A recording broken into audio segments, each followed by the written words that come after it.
We've all heard the promises, right? Self-driving cars. They're supposed to be the future, safer, smarter, and always just around the corner. But what happens when all that marketing hype meets a real-world test? Well, as we're about to see, the answer is pretty concerning.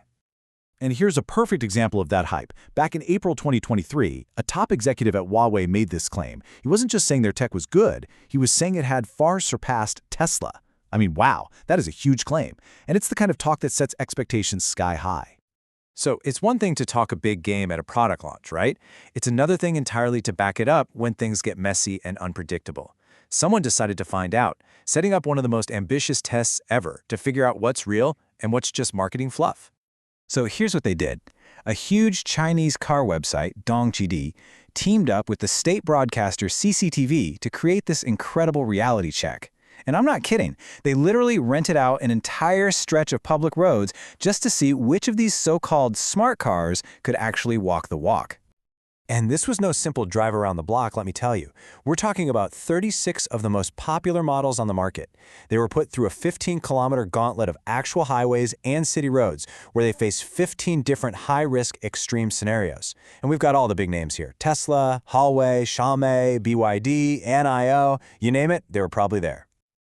All right, so the showdown was on. It was marketing promises versus cold, hard reality. And what the testers found? Well, it pulls back the curtain on a pretty startling gap between the technology we're being sold and what these cars can actually do. Just look at these numbers. Seriously, in city driving tests, the overall pass rate was already kind of weak, less than half at 44.2%. But get this, on the highway, where speeds are higher and things happen in a flash, that number drops off a cliff to a shocking 24%. That is a massive disconnect.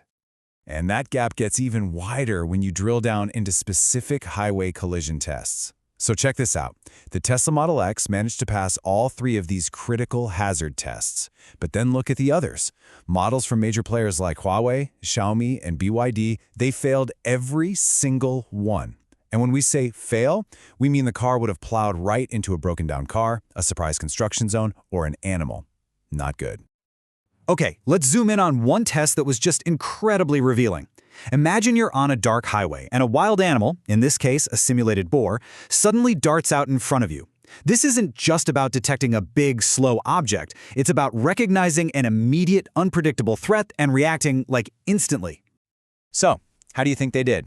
Out of 36 of the most advanced cars on the market, how many passed this critical safety test? The answer is 5. Just 5 out of 36. Let that sink in for a second.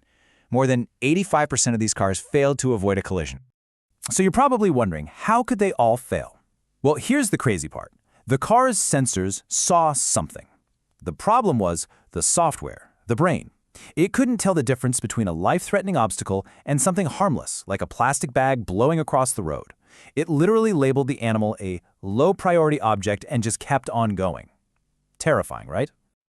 Okay, so failing in a controlled test is one thing. It's bad, for sure. But what happens when this gap between the promise and the reality plays out on public roads, with real people? Well, the consequences aren't just a failing grade. They're life and death. Take Huawei.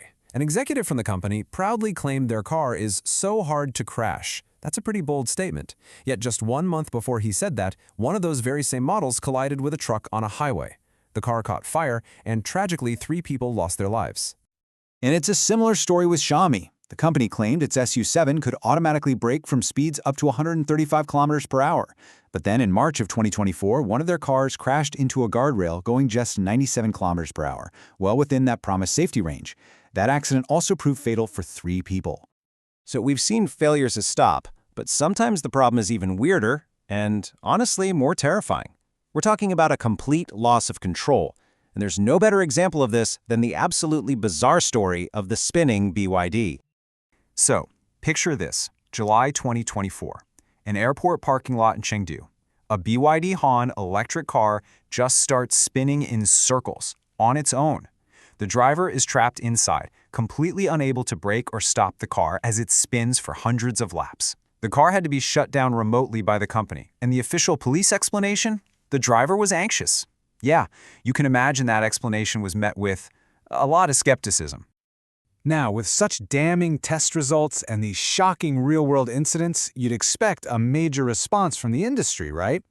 Well, what we got was a mix of a little acknowledgement and, for the most part, a whole lot of silence. The responses were really telling.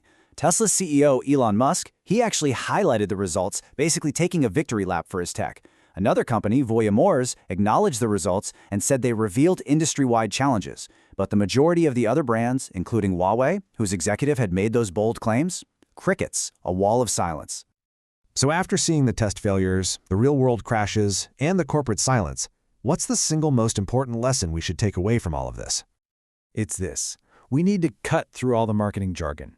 Smart driving is not self-driving. It is an advanced driver assistance system, or ADAS, and its name tells you everything you need to know.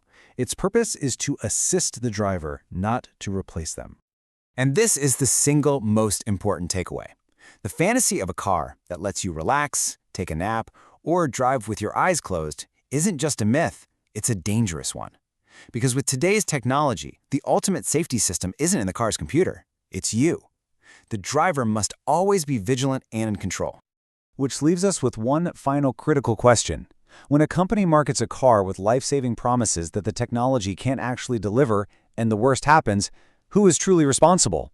The driver who trusted the marketing, or the company that made the promise?